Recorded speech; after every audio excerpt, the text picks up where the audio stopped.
आज हमारे साथ हैं अमित शाह जी, गृह मंत्री, एक खास बातचीत के लिए। अमित भाई, आपको न्यूज़ 18 नेटवर्क को एक एक्सक्लूसिव इंटरव्यू देने के लिए बहुत बहुत धन्यवाद।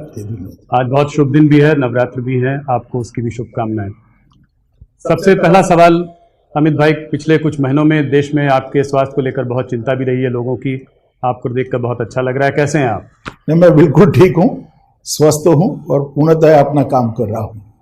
सबसे पहले तो मैं देश भर की जनता को आज शक्ति का पर्व नवरात्रि जो शुरू हो रहा है उसकी बहुत बहुत हृदय से शुभकामना देता हूँ।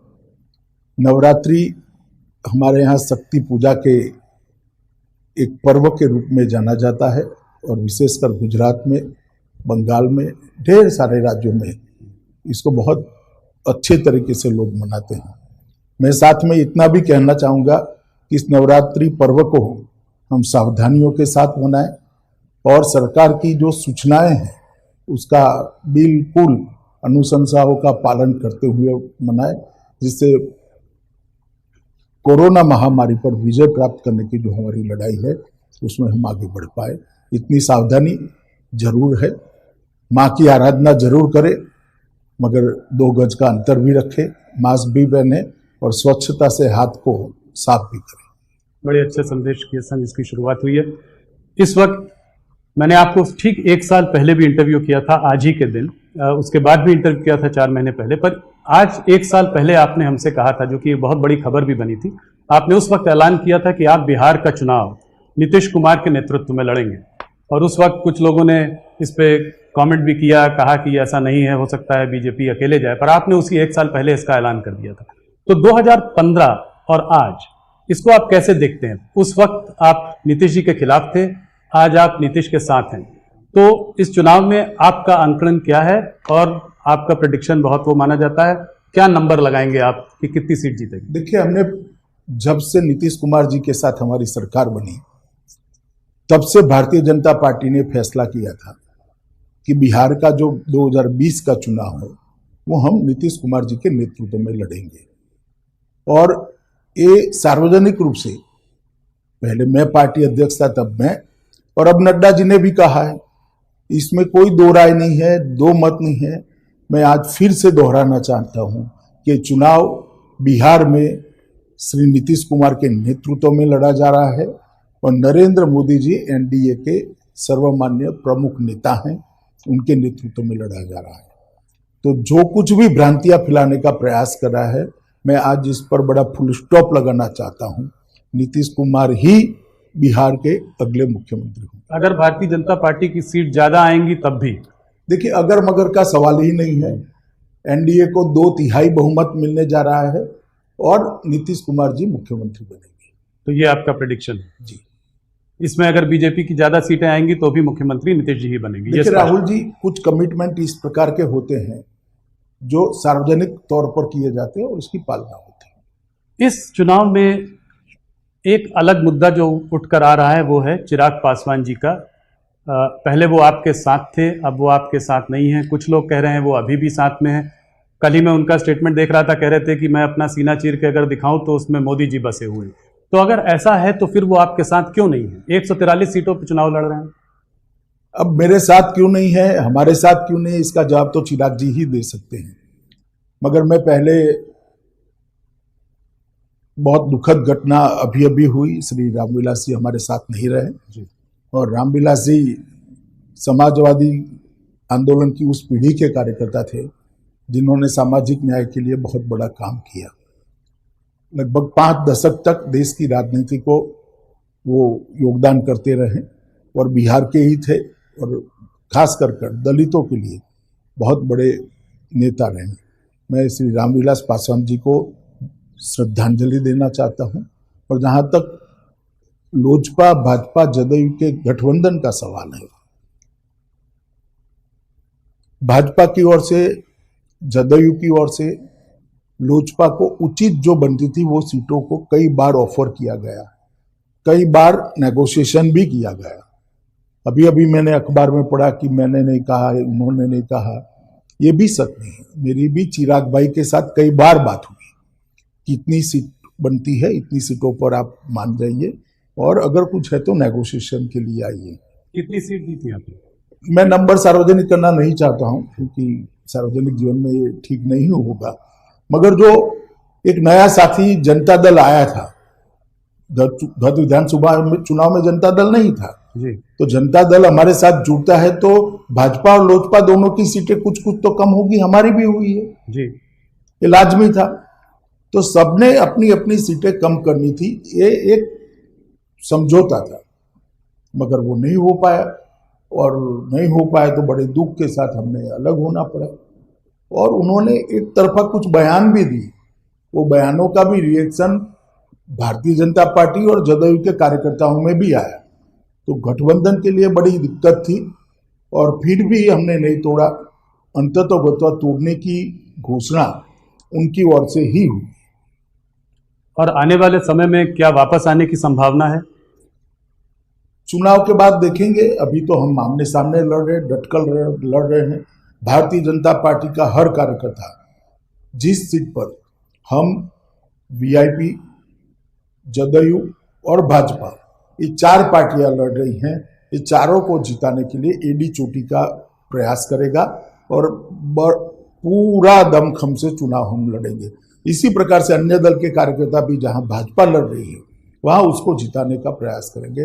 और सामाजिक समीकरण हमारा बहुत अच्छा बन गया है, एक डिसिप्लिन वे में एनडीए आगे बढ़ रहा है। मुझे लगता है कि हम बहुत अच्छे नतीजे प्राप्त करेंगे। आपको ये नहीं लगता कि इनके जाने से कुछ वोट बैंक में आपके कटौती हो सकती है? देखिए, साथी जाने का दुख भी होता है, साथी जाने का नुकसान भी होता है, मगर जब आपके हाथ में बात ही न हो तो आप क्या कर सकते हो। इसके सामने हमारे पास वीआईपी पार्टी आई है जो पिछड़े वर्ग के बड़े वर्ग का समर्थन करती है, समर्थन उसको प्राप्त है। मांझी जी भी आए हैं, तो कुल मिलाकर हमारा गठबंधन सामाजिक रूप से बहुत मजबूत गठबंधन है। और मुझे लगता है कि बिहार की जनता समझ रही है कि गठबंधन नहीं हुआ उसमें दोष किसका है। तो आप ये कह रहे हैं कि चुनाव एक बार हो जाएं, उसके बाद चिराग पासवान जी के वापस आने की संभावना बन भी सकती है उस वक्त? मैंने ऐसा नहीं कहा, मैंने कहा चुनाव के बाद देखेंगे, परंतु चुनाव में 2/3 बहुमत से हमारा गठबंधन विजयी होगा, सरकार बनाएगा जिसके मुखिया नीतीश जी। बहुत दिनों से इस बात में हम लोगों ने, मैंने आपसे पहले भी इंटरव्यू में पूछा है, इस बात की चर्चा भी रही है, आपके कैडर्स की डिमांड भी रही है, लोग ये जानना भी चाहते रहे हैं कि भारतीय जनता पार्टी बिहार में चुनाव अकेले क्यों नहीं लड़ती है? देखिए, जहां तक अकेले लड़ने का सवाल है, पार्टी के संगठन का विस्तार कितना हुआ है, विस्तार कर नीचे तक पैंट कितनी बनी है। और नीतीश कुमार जी जब से एनडीए बना तब से हमारे साथी हैं। पहले समता पार्टी हुआ करती थी, जौहर साहब नेतृत्व करते थे, शरद यादव जी करते थे, बाद में नीतीश कुमार जी के हाथ में नेतृत्व आया, तो तब से हमारे पुराने साथी हैं और तोड़ने का कोई कारण नहीं है। एक बार बीच में थोड़ी गड़बड़ हुई थी, टूटा था, मगर अच्छा ही हुआ, फिर से आज वो एनडीए में है। तो सिर्फ विस्तार के लिए अकेला लड़ना वो ठीक नहीं है, गठबंधन का एक धर्म होता है, तो हमने धर्म को निभाया है। और हम चाहते हैं कि नीतीश कुमार जी के नेतृत्व में जो विकास हुआ है 15 सालों में वो बरकरार रहे। ऊपर मोदी जी, नीचे नीतीश जी, ये डबल इंजन वाली सरकार बिहार को विकसित राज्य बनाने की दिशा में बहुत द्रुत गति से आगे ले जाएगी। आप जब जनता के बीच आज जा रहे हैं इस गठबंधन के साथ, तो पिछले 15 साल में क्या क्या आपकी सरकार ने किया है जिसको कि आप जनता के सामने लेकर जा रहे हैं? ये 15 बनाम 15 जो आप 15 साल अपने और 15 साल लालू जी के कंपेयर करने की कोशिश कर रहे हैं, इसमें आप क्या बोल रहे हैं जनता को? सिर्फ इतना ही नहीं है जी, आप बिहार के 15 साल लालू जी के और 15 साल नीतीश जी के कंपेयर करना है तो मैं अभी कर देता हूं, मगर इसके साथ साथ केंद्र में श्री नरेंद्र मोदी जी की सरकार बनने के बाद 10 साल भी नहीं हुए, 6 साल समाप्त हुए। 6 साल के अंदर देश के 60 करोड़ गरीब, जिसमें से बहुत बिहार में गरीब आबादी बहुत ज्यादा है, आप भी जानते हो, उनके घर में बिजली पहुंचाई गई। हर घर में बिहार में बिजली है, आज शौचालय पहुंचाया गया है, गैस का चूल्हा पहुंचाया गया है, स्वास्थ्य योजना का 5 लाख तक का कार्ड पहुंचाया गया है, ढेर सारी सुविधाएं उनको देने का काम भारतीय जनता पार्टी की सरकार ने किया। एक प्रकार से गरीबों को नारे की जगह एम्पावर करने का काम श्री नरेंद्र मोदी जी ने किया है। 1,25,000 करोड़ का पैकेज दिया था, दुर्भाग्य से हम चुनाव हार गए। सब मानते थे अब पैकेज का क्या होगा, हम पाई पाई का हिसाब दे सकने की स्थिति में है। 1,25,000 करोड़ के पैकेज को बिहार की जनता के लिए जस का तस हमने जमीन पर उतारा है। चाहे इंफ्रास्ट्रक्चर की बात हो, चाहे रेल की बात हो, चाहे पेट्रोलियम की बात हो, चाहे बिजली की बात हो, चाहे गंगा पर बड़े बड़े पुल बनाने हो, चाहे कारखाने खाद के बनाने हो, चाहे कृषि विकास के लिए इंफ्रास्ट्रक्चर खड़ा होना, हर क्षेत्र के अंदर 1,25,000 करोड़ ने अपना काम किया है। और बिहार को अतिरिक्त राशि भी दी गई। और साथ में साथ नीतीश कुमार जी की सरकार ने भी ये 15 साल में बहुत तेजी से विकास किया है। मैं थोड़े आंकड़े आपको देना चाहता हूँ। जब लालू जी के 15 साल थे तब विकास दर, औसत विकास दर 3.16 थी और आज 11.20 है। आप समझ सकते हो Bihar one of the fastest growing economy ji. और फास्टेस्ट ग्रोइंग इकोनॉमी किसके राज्य में बनी? तो एनडीए के राज्य में। जहां तक बजट का सवाल है, 23,000 करोड़ का बजट था, आज 2,23,000 करोड़ का बजट है। बजट में 2 लाख करोड़ की बढ़ोतरी बिहार जैसे राज्य जहां रेवेन्यू कम होती है वहां पर हुआ है। इसी प्रकार से एग्रीकल्चर ग्रोथ रेट में 5% की वृद्धि है। व्यक्तिगत आय में भी वृद्धि हुई है। लगभग 18% लोगों के घर में बिजली थी, आज 100% घरों में बिजली हुई। पक्की सड़कें 37% थी, आज 80% पक्की सड़कें बन चुकी हैं। ये बताता है कि बिहार के अंदर विकास हुआ है। बिहार की जनता ने आजादी के बाद पहली बार एनडीए में नरेंद्र मोदी और नीतीश कुमार के नेतृत्व में विकास को पहचाना है और उनको भी लगा है कि हाँ, बिहार का भी विकास हो सकता है। गंगा का पुल बनाने की बात लीजिए, 50 के दशक के बाद आज पहली बार बन रहे हैं और एक नहीं, 2-2, 3-3 पुल बन रहे हैं। फर्टिलाइजर के कारखाने बन रहे हैं। चौतरफा विकास का एक वातावरण बिहार के अंदर बना है और इसका फायदा निश्चित हमसे होगा। और लालू जी के शासन में सिर्फ विकास ठप पड़ा था ऐसा नहीं था। फिरो थी, एक इंडस्ट्री बन चुकी थी। गायों के घास का चारा तक खा लिया गया था। बेपनाह मतलब भ्रष्टाचार जिसका कोई नाप नहीं, इतना भ्रष्टाचार हुआ। लॉ एंड ऑर्डर आप जानते ही है बिहार का कैसा था, अब लॉ एंड ऑर्डर कैसा है। बहुत बड़ा अंतर आया है और बिहार आज आगे मुड़कर देख रहा है, आगे बढ़ने के लिए तैयार हुआ है। तो ये जो परिवर्तन आया है ये 15 साल में आया है और ये परिवर्तन के अंदर और तेजी आई है वो मोदी जी के प्रधानमंत्री बनने के बाद आई है। तो नीतीश कुमार जी के 15 साल और लालू जी के 15 साल का कंपैरिजन अगर जदयू ही भाजपा जदयू रखे, इससे तो अच्छा है कि आरजेडी एक बार रख दे तो बिहार की जनता को मालूम पड़ जाएगा कि विकास किसको कहते हैं। अमित जी, कुछ आंकड़े और भी हैं। अगर आप कुछ सोशो इकोनॉमिक इंडिकेटर्स देखें तो ह्यूमन डेवलपमेंट इंडेक्स में बिहार एकदम नीचे है। अगर आप अनएम्प्लॉयमेंट रेट देखें तो बिहार में बहुत हाई है। इनफैक्ट करीब 46% की वृद्धि हुई है। अगर आप उसकी लिटरेसी रेट देखें तो तमिलनाडु और झारखंड के संग बॉटम 3 स्टेट्स में भी आता है। तो एक एंटी इनकम्बेंसी का माहौल हो ही जाता है इतने दिनों में। उसके बाद इस तरह के भी कुछ इंडिकेटर्स हैं, तो इनको कैसे काउंटर करेंगे? आपकी क्या प्रॉमिस रहेगी कि इसको कैसे ठीक किया जाए? देखिए, मैं आपको बताता हूं कि जब आपको तुलनात्मक अभ्यास करना है, कंपैरेटिव स्टडी करना है, तो आपको क्या मिला था वो देखना पड़ेगा। आपको एक मैदान मिल जाए और उस पर एक मकान बनाना है तब तो सरल होता है, मगर 500 फुट ऊंडा गड्ढा मिलेगा और उसमें मकान बनाना है तो देर लगती है। और जब चहु ओर से पिछड़ापन हो तब आपने प्रायोरिटी तय करनी है। तो नीतीश कुमार जी ने प्रायोरिटी तय करी है, नरेंद्र मोदी जी ने प्रायोरिटी तय करी है कि भी पहले हर व्यक्ति को एम्पावर करो, गांव को सड़कों से जोड़ दो, गांव को बिजली से जोड़ दो, गांव के अंदर शुद्ध पीने का पानी पहुंचाने का काम कर दो। ये होने के बाद ऑटोमेटिकली इंफ्रास्ट्रक्चर के बगैर कैसे इंडस्ट्री आ सकती है? तो अभी इंफ्रास्ट्रक्चर बनाना, बिजली पहुंचाना, ये काम हुआ है। मैं नहीं कहता कि पूरा काम समाप्त हो गया। कांग्रेस आरजेडी के शासन में जो बीमारू राज्य बनाकर छोड़ा था, उसमें बाहर आने के लिए अभी काफी कुछ करना बाकी है, मगर वो वही कर सकते हैं जिन्होंने इतना किया है, और वो नीतीश कुमार और नरेंद्र मोदी जी की जोड़ी है। मोदी जी यहां पर है और नीतीश जी वहां है, तो केंद्र सरकार का भी समर्थन प्राप्त होगा। अगर एक सरकार ऐसी आ जाती है जो केंद्र के साथ झगड़ा लगाने में ही पड़ी रहेगी, तो बिहार का विकास कैसे आएगा?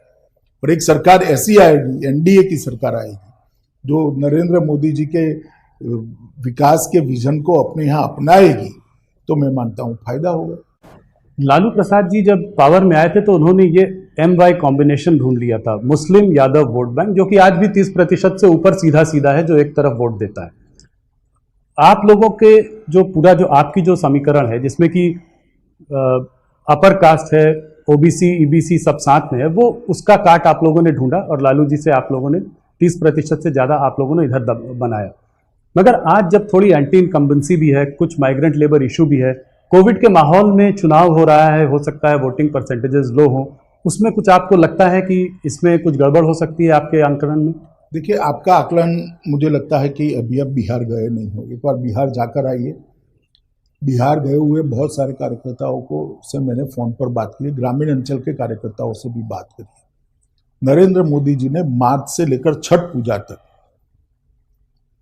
जो अनाज गरीब के घर में पहुंचा है, एक पैसा नहीं लिया। कोविड के बाद बिहार की जनता आज इस बात को कभी भूल नहीं सकती, कभी भूल नहीं सकती। नीतीश कुमार जी ने जो प्रवासी मजदूर आते थे, इनकी रहने की व्यवस्था की, इनका टिकट भाड़ा दे दिया, बाद में 1000 रुपया दिया और उनको एक किट दी, हेल्थ की व्यवस्था करी। आज 96% रिकवरी रेट है बिहार का, देश में शायद सबसे ऊपर है। कोविड सब जगह फैला है, बिहार में भी फैला है, मगर 96% रिकवरी रेट है बिहार का। और आप समझते हो, बिहार जैसे राज्य में जहां स्वास्थ्य का खाका बहुत चरमराया हुआ था एक जमाने में, वहां ये अचीवमेंट प्राप्त करना बहुत बड़ी बात होती है। तो कोविड के कारण गुस्सा होगा, ये बात मेरे गले नहीं उतरती है। कोविड के कारण ढेर सारा फायदा हो। इसके अलावा 54,000 करोड़ की राशि बिहार सरकार ने खर्च करी है। मोदी जी ने हर जनधन अकाउंट में गरीब के घर में पैसा भेजा है, हर किसान के अकाउंट में 6,000 रुपया भेजा है, हर दिव्यांग के घर में पैसा भेजा है, और वो कोविड के समय में उसका जीवन यापन के लिए सहारा बना हुआ है। तो सरकार का ये जो संवेदनशील चेहरा है नरेंद्र मोदी जी का, चाहे नीतीश कुमार जी का, उसने कोविड से ग्रसित और कोविड से पीड़ित जनता को एक संवेदनशील राज्य, चाहे केंद्र हो या राज्य हो, संवेदनशील सरकार कैसी होती है, इसका परिचय कराया। मैंने ये भी सुना है कि आपके इंटरनल सर्वेस कह रहे हैं कि वहाँ आज भी मोदी जी की एक बहुत बड़ी लहर है। एंटी इनकम्बेंसी जरूर होगा, वो हो जाता है, स्वाभाविक है इतने सालों के बाद, मगर मोदी जी की एक लहर है, वेव है, और हो सकता है आपकी सीट आपके पार्टनर से ज़्यादा, नीतीश जी से ज़्यादा सीटें आप लोग लेकर आए। भैया, मोदी जी की लहर सिर्फ बिहार में नहीं है, देश भर में है, बिहार में भी है, और स्वाभाविक रूप से उसका फायदा सिर्फ हमें नहीं होता है, जदयू को भी होगा, क्योंकि जदयू हमारा साथी है, हम साथ में चुनाव लड़ रहे हैं। तो मोदी जी की लहर से सिर्फ बीजेपी की सीटें बढ़ेगी ऐसा नहीं होगा, जदयू की इतनी ही सीटें बढ़ेगी जितनी बीजेपी की बढ़ेगी। हम लगभग बराबर सीटें लड़ रहे हैं, एक सीट जदयू हमसे ज्यादा लड़ रहा है, बराबर सीटें लड़ रहे हैं। और मैं अभी भी कहता हूं कि आप कितना भी जवाब ढूंढने का प्रयास करिए, बिहार के अगले मुख्यमंत्री नीतीश कुमार। लोग ये भी कहते हैं कि जब अमित शाह जी चुनाव का नेतृत्व करते हैं तो वो मैदान में सिर्फ A टीम लेकर नहीं, बल्कि अपने साथ एक B टीम लेकर भी उतरते हैं। तो काफी लोग चुनाव लड़ रहे हैं बिहार में, YC जी लड़ रहे हैं, वो उन्होंने काफी कैंडिडेट उतारे हैं, उसमें मुस्लिम वोट्स कटेंगे तो उसका फायदा आपके गठबंधन को होगा। देखिए, इस प्रकार से किसी भी राजनीतिक दल को B टीम C टीम कहना ठीक नहीं मानता मैं। सबका चुनाव में लड़ने का अधिकार है, लोकतंत्र है, 1700 पार्टियां हैं, सिर्फ ओवैसी क्यों, बहुत सारे लोग लड़ रहे जी जी, 5 कॉर्नर कॉन्टेस्ट है हैं। बहुत। अब अपने कुशवाहा जी भी लड़ रहे हैं जी जी, और पप्पू यादव। पप्पू यादव का एक मोर्चा लड़ रहे हैं, एसडीपीआई लड़ रही है, ढेर सारे लोग अपने यशवंत सिन्हा जी भी लड़ रहे हैं, बहुत सारे लोग लड़ रहे हैं। अब चुनाव है, किसको ना कीजिएगा, जी जी, जो लड़ेगा लड़ेगा, मगर जनता का मूड मैं स्पष्ट मानता हूं। मैंने 10 दिनों में ढेर सारे कार्यकर्ताओं को मंडल स्तर पर बात करी है टेलीफोन पर, बहुत स्पष्ट रूप है। जो सर्वे आ रहे हैं अभी, ये भी बहुत पॉजिटिव इंडिकेटर देने वाले सर्वे आ रहे हैं कि भारतीय जनता पार्टी और जदयू की सरकार बनने जा रही है। एक फैक्टर इस चुनाव में और आया है पिछले कुछ महीनों में, वो है सुशांत सिंह राजपूत फैक्टर। कहा जा रहा है कि ये एक सुशांत सिंह राजपूत का जो केस है, ये एक महाराष्ट्र वर्सेस बिहार एक लड़ाई में बदल गया है और बिहार चुनाव में एक अहम मुद्दा है। क्या आप इस बात को मानते हैं?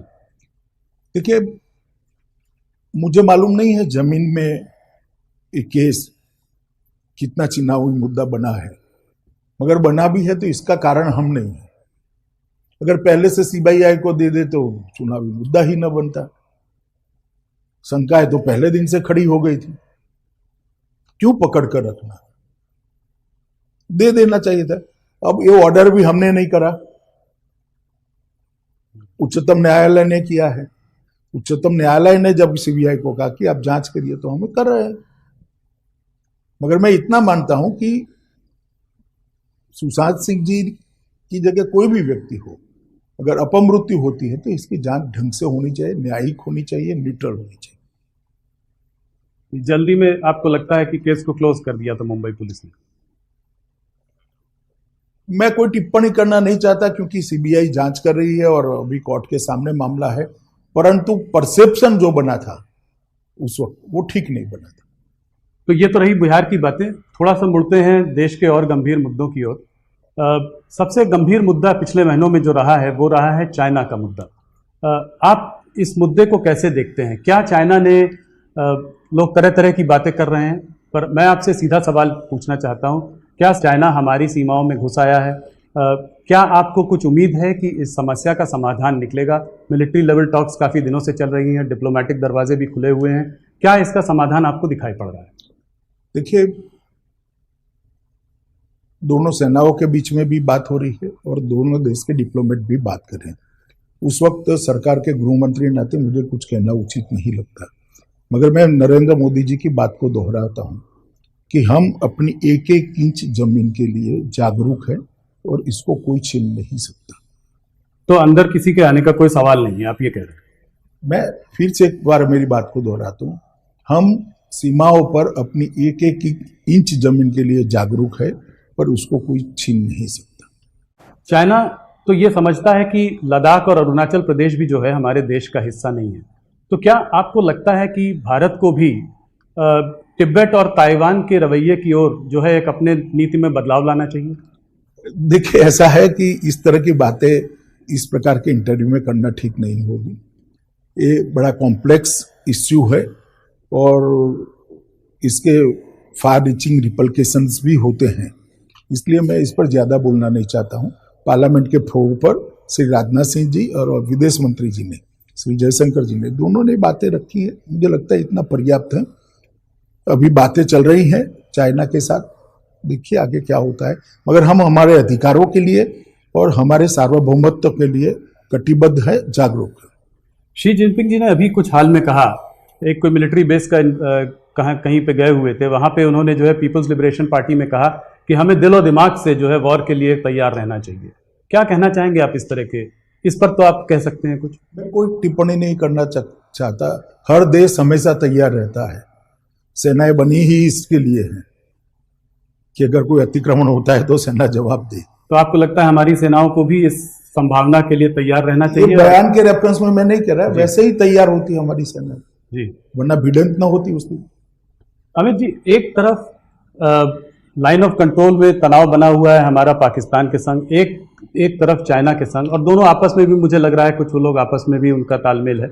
तो ऐसे में अपने देश को हम लोग कैसे वो बचाएंगे? मतलब दोनों तरफ से हमारे ऊपर दबाव बना हुआ है, तो इसको हम आप कैसे देखते हैं? नहीं, हमारी सेनाएं और हमारा नेतृत्व दोनों सक्षम है, इरादे बुलंद है और एक 130 करोड़ का भारत इस प्रकार से कोई इसको दबा नहीं सकता है और सत्य हमारे पक्ष में है, दुनिया के ज्यादातर देश हमारे पक्ष में।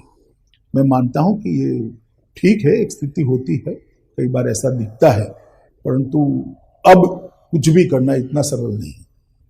राहुल गांधी जी जो है चाइना पे आजकल बयानबाजी कर रहे हैं, तो उन्होंने एक बार ये कहा कि चाइना की सेना ने 1200 किलोमीटर जमीन पर हमारे कब्जा कर लिया और अगर कांग्रेस की सरकार होती तो 15 मिनट में उनको खदेड़ के भगा देती। इस पर आप क्या कहना चाहिए? देखिए, राहुल जी के पास ना कोई डेटा होता है ना कुछ होता है। जिसका सिर नहीं है, जिसका धड़ नहीं, इस प्रकार की बातें करते रहे, मगर कम से कम कांग्रेस पार्टी को बोलने का अधिकार नहीं है। उनके समय में चीन ने भारत की कितनी जमीन हड़प ली है, इसका हिसाब एक बार राहुल जी जरा देश की जनता के सामने रखें। तो क्या आप, मैं 1962 की बात कर रहा हूं। जी जी, कांग्रेस की ही सरकार थी, उनके परनाना ही प्रधानमंत्री थे। क्या आप ये कहना चाह रहे हैं कि प्रॉब्लम आज जो खड़ी हुई है वो 1962 की वजह से है? मैं ऐसा नहीं कहता। प्रॉब्लम आज जिसके भी कारण खड़ी हुई है, जवाब देने में हम सक्षम है। प्रधानमंत्री जी इसके लिए दिन रात काम कर रहे हैं और जवाब दिया भी जाएगा। कूटनीतिक स्तर पर भी दिया जाएगा, सेना की बातचीत के माध्यम से दिया जाएगा, सब तरह से दिया जाएगा। परंतु कम से कम कांग्रेस पार्टी को यह मुद्दा खड़ा करने का अधिकार नहीं है। चाइना जो है दुनिया को एक बाइपोलर वर्ल्ड की तरह देखता है, एक तरफ चाइना और एक तरफ यूएस। इनफैक्ट अगर देखें तो पिछले कुछ सालों में चाहे वो ऑस्ट्रेलिया हो, जापान हो, वियतनाम हो, फिलीपींस हो, या यहाँ तक कि ताइवान को भी पिछले एक साल से काफ़ी परेशान कर रहा है। तो क्या लगता है इसका कोई डिप्लोमेटिक इंडिया बाकी देशों के साथ मिलकर इसका कोई इंटरनेशनल स्तर पे कोई हल सोच रहा है, कोई हल निकाल रहा है, बातचीत चल रही है? देखिए, अब उनके हर देशों के साथ अलग अलग प्रकार के रिश्ते हैं, हमारे साथ भी अलग प्रकार के रिश्ते हैं। परंतु जहाँ तक भारत का सवाल है, मैं इतना स्पष्ट कह देता हूँ कि हम हमारी सीमाओं के लिए और सार्वभौमत्व के लिए जागरूक हैं। थोड़ा सा कश्मीर की ओर बढ़ते हैं। पिछली इंटरव्यू में भी मैंने आपसे 4 महीने पहले यही पूछा था कि कश्मीर में आप लोगों ने बात कही है कि विश्वास की भी ज़रूरत है और वहाँ विकास की भी ज़रूरत है। अब मनोज सिन्हा जी भी वहाँ पे गए हैं एलजी होने के नाते, तो आपका क्या रोड मैप है? क्या लगता है कि कब वहाँ पर सिचुएशन नॉर्मल हो सकेगी और विकास को एक प्राथमिकता मिल पाएगी? देखिए, जहाँ तक लॉ एंड ऑर्डर का सवाल है, सिचुएशन नॉर्मल हो चुकी है।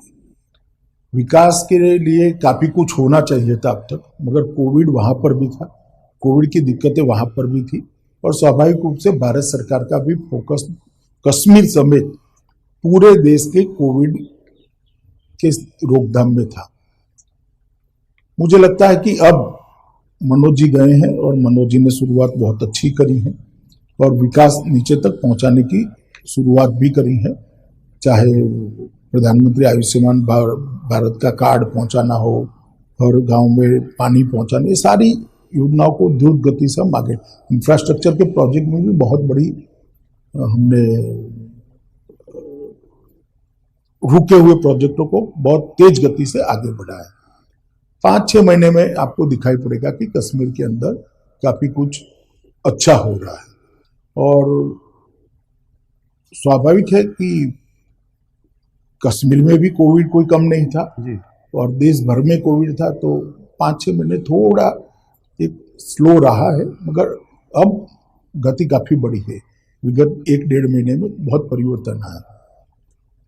फारूक अब्दुल्ला और महबूबा मुफ्ती का साथ में आकर ये कहना कि आर्टिकल 370 को दोबारा लागू किया जाए, ये तो समझ में आता है। हाल ही में चिदम्बरम जी ने कहा है कि कांग्रेस का ये स्टैंड है कि 370 को रेस्टोर करना चाहिए, स्पेशल स्टेटस कश्मीर में वापस आना चाहिए। क्या कहना चाहेंगे आप इस बारे में? तो कांग्रेस पार्टी ने पार्लियामेंट में भी ये स्टैंड लिया था कि 370 नहीं जानी चाहिए, मगर मेरा तो विनंती है कि राहुल गांधी और सोनिया गांधी, चिदम्बरम जी का जो स्टेटमेंट है, इसको एक बार एंडोर्स कर दे जरा, तो देश की जनता को मालूम पड़े।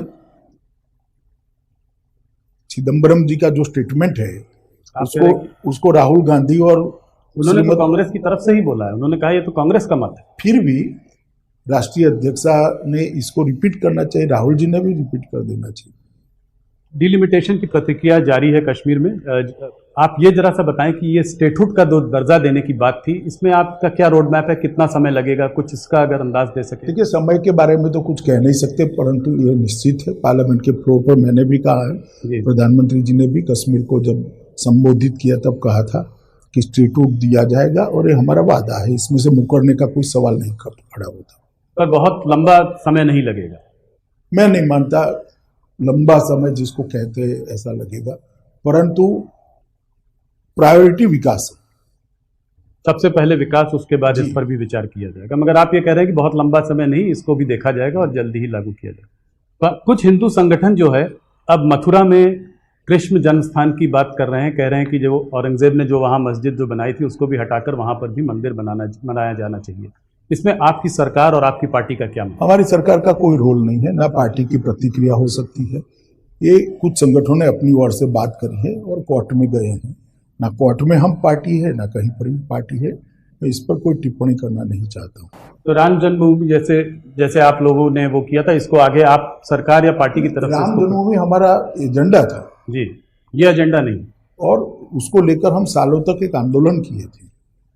अभी जो संगठन गए हैं वो स्वतः गए हैं, और इसमें ना हम पार्टी है, ना इस पर मैं कोई टिप्पणी करना चाहता। अभी हाल ही में असम की सरकार ने कुछ मदरसों के लिए खर्चे बंद कर दिए, तो उस पर कांग्रेस ने जो है बहुत जोर शोर से हल्ला किया और कहा कि सरकार जो है कुंभ पर तो इतना खर्चा करती है और यहाँ पे खर्चे बंद कर दिए। इसके बारे में आप क्या कहेंगे? मुझे लगता है शायद मॉडर्नाइजेशन की बात है, मैंने डिटेल मंगाई है जी। अगर मॉडर्नाइजेशन से जुड़ा हुआ कोई प्रॉब्लम है, मैं अभी एकदम स्पष्ट नहीं हूँ। मैंने कल ही डिटेल मंगाई है, वहाँ से डिटेल आने के बाद ही मैं कुछ कह सकता हूँ। अमित जी, आपसे मैंने एक बार पहले भी पूछा था कि ये भारतीय जनता पार्टी और शिवसेना में दरार पड़ गई है, अपने अपने रास्ते चले गए हैं, तो आपने मुझसे कहा था कि भारतीय जनता पार्टी कभी शिवसेना से दूर नहीं जाना चाहती थी, क्योंकि ये बहुत पुराने एनडीए के सदस्य थे। अब इधर बीच अकाली दल भी जो है एनडीए से उसने अपना रिश्ता नाता तोड़ दिया, तो क्या इसको आप देखते हैं कि अब एनडीए जो है क्रम्बल कर चुका है? अब ये आज की पॉलिटिकल वास्तविकता में एनडीए का कोई स्थान नहीं है? ऐसा नहीं है। देखिए, 30 से ज़्यादा पार्टियां हैं, और जहाँ तक शिवसेना और अकाली का सवाल है, हमने किसी को नहीं निकाला। अकाली उन्हें हमारा साथ छोड़ दिया और शिवसेना ने हमारा साथ छोड़ दिया, हम क्या कर सकते हैं? तो क्या आपको लगता है कि कभी वापस भी आ सकते हैं, जैसे शिवसेना से कभी हाथ दोबारा मिलाया जा सकता है? इसका ये दरवाजा खुला है या नहीं? मैं कोई ज्योतिषी तो नहीं हूं, मगर अभी तो वो कुर्सी बिल पर अड़े हैं जी, पर भारतीय जनता पार्टी की ओर से दरवाजा बंद नहीं, ऐसा कोई दरखास्त ही नहीं है, तो दरवाजा बंद खुला रहने का कोई सवाल नहीं है। नहीं, मतलब आपके मन में ये नहीं है कि अब नहीं, अब कभी इनके साथ वापस नहीं जाना, ऐसी कोई बात नहीं? देखिए, ऐसी बात नहीं है। उनका मुद्दा विशेषकर कृषि बिल है, जो अभी रिफॉर्म्स किए गए कृषि क्षेत्र के अंदर। मैं आपके माध्यम से देश भर की जनता को और विशेषकर किसान भाइयों को इतना जरूर कहना चाहता हूं कि विपक्ष के द्वारा देश के किसानों को भड़काया जा रहा है। ये कृषि बिल है क्या? आज देश अपनी उपज, अपना जो उत्पादन है, पूरा मंडियों में बेचता है, आड़तियों के माध्यम से बेचता है, तो उसको एक ही मंडी का रेट उपलब्ध होता है। अब बिल क्या लाया है कि वो मंडी के बाहर भी बेच सकता है। इसका मतलब ये नहीं कि मंडी बंद हो जाएगी। जहर ये फैलाया जा रहा है कि मंडियां बंद हो जाएगी। मंडी बंद होनी ही नहीं है। दूसरा जहर फैलाया जा रहा है कि एमएसपी बंद कर देंगे जी, कि एमएसपी रजीम बंद हो जाएगा इससे। एमएसपी बंद करने की कोई बात ही नहीं है। इस बार परचेज भी चालू होगा खरीद का, क्योंकि लाखों टन पंजाब में धान खरीदना शुरू हो गया, हरियाणा में शुरू हो गया। पंजाब हरियाणा में सबसे बड़ा मुद्दा यही है, उनको डर ये लग रहा है राहुल जी, मगर बिल में कोई मुझे बता दे कि एमएसपी बंद करने की बात कहां पर? एक किसानों को भड़काने की बात है, और इसीलिए आंदोलन उठ नहीं रहा है। देखिए, एमएसपी बंद करी ही नहीं है, ना करने का सवाल है। उल्टा हमने तो स्वामीनाथन कमेटी की सिफारिशों को अमल में लाया जी, 50% प्रॉफिट वाली, और इसके कारण हर सीजन में एमएसपी के दाम बढ़ते जा रहे हैं, किसान को फायदा हो रहा है। मगर एमएसपी से ज्यादा भी अगर कोई आटे की मिल वाला गेहूं का दाम देता है तो किसान क्यों नहीं बेच सकता उसको? किसान को ये ऑप्शन उपलब्ध होना चाहिए या नहीं होना चाहिए? जी तो हम तो ऑप्शन दे रहे हैं, और अगर एमएसपी से कम दाम है तो किसान भला क्यों प्राइवेट प्रायोरिटी को देगा? वो जरूर एपीएमसी में चला जाएगा। जरूर। और जब ई मंडियां बनने लगी है, देश भर की मंडियां ऑनलाइन आ गई है, युवा किसान अपने मोबाइल से रेट देखता है, वो घर पे रुक जाता है, मंडी में नहीं जाना है, यहाँ तो रेट कम मिल रहा है। और तीसरा, कॉन्ट्रैक्ट फार्मिंग के बारे में कहते हैं कि भाई किसान कहाँ, बड़ी बड़ी कंपनियां होगी, औने पौने दाम में खरीद दिया जाएगा, ये कर दिया जाए, वो कहाँ वकील रखेगा?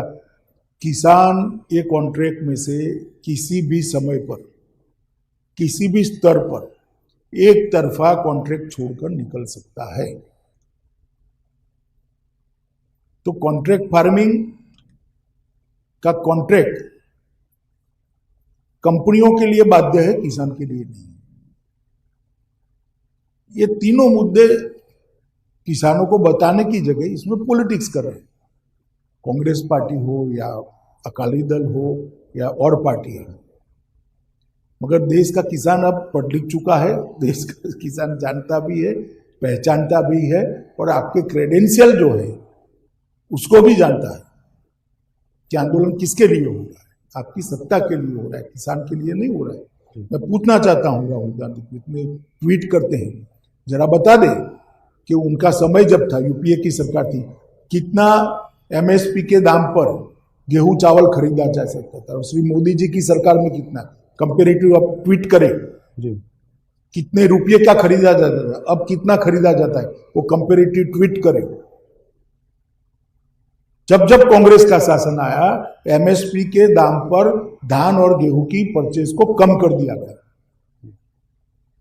अब आप बोला किसानों की बात करते हो, किसान आपको बहुत अच्छे तरीके से जानता है भैया। कुछ तो मिडिलमैन भी इसमें जो है उनको भी काफी घाटा और परेशानी हो रही है। पैसा भी किसान का ही जा रहा है अंततोगत्वा तो जी, ये पैसा सीधा किसान के जेब में जाना चाहिए, बिचौलियों का पैसा, और इसीलिए ये सुधार है। देखिए राहुल जी, मैंने पहले भी किया था कि नरेंद्र मोदी सरकार लोगों के लिए अच्छे हो ऐसे फैसले लेती है, अच्छे लगे ऐसे फैसले नहीं लेती, और ये फैसला किसानों के लिए अच्छा फैसला है, किसान के भविष्य को सुधारने वाला फैसला है। नहीं, बोल्ड रिफॉर्म्स हैं। कुछ लोग कहते हैं कि जैसे 1991 में रिफॉर्म्स आए थे, उसी तरह का रिफॉर्म्स आज एग्रीकल्चर में आया। 1991 में भी इसकी कोई हिम्मत नहीं कर पाया जी, एग्रीकल्चर में नहीं हुआ था। देश के 70 करोड़ लोगों के भविष्य को आगे बढ़ाने के लिए फैसला है। तो ये किसानों को आप लोग कैसे समझाएंगे, खास करके हरियाणा पंजाब में, जहां पर की ज्यादा राइस और हरियाणा में तो अब ज्यादा आंदोलन नहीं रहा है, और पंजाब में भी लगभग मेरे हिसाब से 1.5 लाख टन से ज्यादा तो धान आ चुका जी। किसान चला गया अपना ट्रैक्टर लेकर एमएसपी के दाम से बेचने के लिए। ऐसी बात नहीं है। बिहार में भी ये कोई बहुत बड़ा चुनावी मुद्दा नहीं है ना। मैं आपसे एक पहले ब्रॉड सवाल पूछना चाहता हूं, उसके बाद एक स्पेसिफिक सवाल पूछूंगा। मुझे लगता है कि देश में जैसे हाथरस का मुद्दा है, ये कोई हाथरस में कोई ऐसी बात तो नहीं है कि ये चीज़ हाथरस में हुई हो, चाहे यूपी हो, बिहार हो, मध्य प्रदेश हो, और भी तमाम प्रदेश हो हमारे देश में। रेप का मुद्दा एक बहुत बड़ा मुद्दा रहा है, सिक्योरिटी का मुद्दा, लॉ एंड ऑर्डर का मुद्दा बहुत बड़ा मुद्दा रहा है। क्या आपको लगता है कि देश में एक लार्जर पुलिस रिफॉर्म्स की जरूरत है? नहीं, देखिए, रिफॉर्म की जरूरत को कोई इनकार नहीं करता, मगर आप मुझे बताइए, हाथरस में भी रेप होता है और जयपुर में भी, राजस्थान में भी होता है, टूल क्यों सिर्फ हाथरस को मिलता है? कारण क्या है? किसी दुर्भाग्यपूर्ण घटना को जी राजनीतिक रंग देना कितना उचित है, और अपराधी उसी दिन पकड़े गए, उसी दिन तीनों अपराधियों को धर लिया गया, जेल में है। अच्छा, मुझे लगता है कि रातों रात बॉडी को वो क्रिमेशन कर देना, वो शायद वो भी जांच आयोग बिठा है जी, उसमें भी सस्पेंड भी किया, कमेटी बनाई है जी, सस्पेंड किया है, और अब पूरी की पूरी जांच ही सीबीआई को ट्रांसफर कर दी गई जी। मगर किसी चीज को बढ़ाकर राजनीति करना, मुझे लगता है इस प्रकार के मामलों में नहीं करना चाहिए। पर आप ये मानेंगे कि यूपी गवर्नमेंट ने थोड़ी बहुत मिसहैंडलिंग उसमें की है? इसमें थाने लेवल पर गवर्नमेंट नहीं होती है, कुछ अधिकारी होते हैं, और मैं मानता हूँ योगी जी ने एसआईटी बनाकर उचित ही काम किया है। जो एसआईटी इसकी डिटेल जांच करेगी, रिपोर्ट भी आएगी और कठोर कदम भी उठाए जाएंगे रिपोर्ट के अनुसार। महाराष्ट्र में जहाँ पे शिवसेना और भारतीय जनता पार्टी में बहुत ज़्यादा तनाव, बहुत ज़्यादा लड़ाई चल रही है पिछले कुछ महीनों से, वहाँ के गवर्नर भगत कोश्यारी जी ने कहा उद्धव ठाकरे जी से कि आप कब से सेक्युलर हो गए। अभी उनका कुछ दिनों पहले का बयान है। इस बयान को, राज्यपाल से ये बयान आ रहा है, इससे आप पार्टी कैसे देखती है, इसको आप कैसे देखते हैं? देखिए, मैंने पत्र पढ़ा है और एक पासिंग रेफरेंस उन्होंने दिया है, मगर मुझे भी लगता है कि थोड़ा शब्दों का चयन टाला होता तो अच्छा होता। सुशांत सिंह राजपूत पर मैं वापस एक बार आना चाहता हूं, सिर्फ इसलिए क्योंकि जो मीडिया का एक नैरेटिव हो गया है वो काफ़ी श्रिल हो गया। मैं हर बार आपसे एक बार मीडिया पे सवाल पूछता हूं। मुझे लगता है एक मीडिया का नैरेटिव श्रिल हो गया है, घंटों तक यही कहानी चलती रही है। जरूर बहुत दुर्भाग्यपूर्ण घटना थी, मगर जिस तरीके से उसको चलाया गया है, मीडिया ट्रायल भी हो गया है उसका, इतने दिनों से चल रहा है, जो नैरेटिव पूरा श्रिल हो रहा है। गवर्नमेंट ने इतना अच्छा काम किया है पिछले इतने महीनों में, पर पूरे दिन जो है एक ही मुद्दे को करीब 10-12 घंटे चलाया गया है। आप ये बदलते हुए नैरेटिव को कैसे देखते हैं, और आप क्या कहना चाहेंगे कि हम लोगों को क्या इसमें करना चाहिए? राहुल, इसका तो जवाब मुझसे अच्छा आप दे सकते हो जी। देखिए भाई, मीडिया ट्रायल नहीं होनी चाहिए, मेरा ऐसा बहुत स्पष्ट मानना है। हाँ, कहीं लिपापोती होती हो, घोताही होती है तो जरूर कान पकड़ना चाहिए, अधिकार है मीडिया का और फर्ज भी है, परंतु सिर्फ टीआरपी के लिए बात को बढ़ाना मुझे लगता है उचित नहीं है। और किसी भी घटना में अगर किसी भी प्रकार की लिपापोती होती तो इसको स्पेसिफिक बताना वो मीडिया का धर्म होना चाहिए। अभी कार में बैठे, कार से निकले, 5 मिनट में पहुंचेंगे, दाया पैर बाहर रखा, बिल्कुल। अरे भाई, इस प्रकार से अगर करेंगे तो मुझे लगता है कि न्याय के काम में भी बाधा आती है। इस पूरे मुद्दे में जो एक और अलग मुद्दा निकल कर आया है, ये सुसाइड है या और कुछ है, अबेटमेंट टू सुसाइड है, ये तो बातें पता चलेंगी। मुंबई पुलिस ने तो केस क्लोज कर दिया था, सीबीआई ने भी इसकी जांच कर रही है। मगर बॉलीवुड में एक ड्रग्स का मुद्दा जो है सामने खुल कर आया है, इसको आप कैसे देखते हैं? देखिए, मैं ड्रग के मुद्दे को बॉलीवुड से जोड़कर नहीं देखना चाहिए।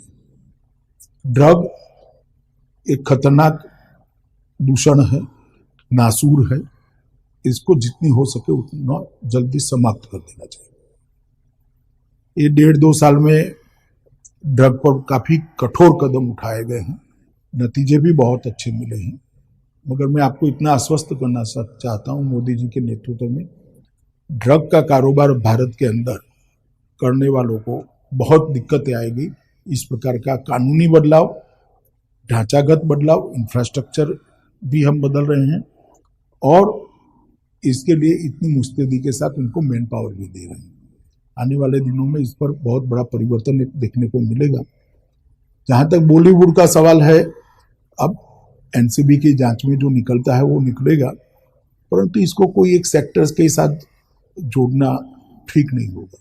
आप बात कर रहे हैं कि इसमें चाहे कितना भी बड़ा आदमी हो, कोई भी इन्वॉल्व हो, सबके अगेंस्ट एक्शन हो। देखिए, छोड़ना तो किसी को नहीं चाहिए। जी, मैं थोड़ा सा वेस्ट बंगाल के बारे में बात करना चाहता हूं। पिछली बार भी मैंने बात की थी, इलेक्शन आने वाला है अगले 6 महीनों में।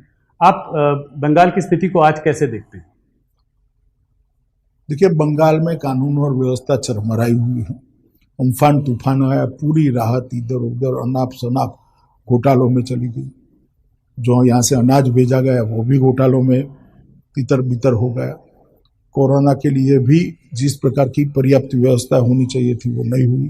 भ्रष्टाचार अपनी चरम सीमा पर है।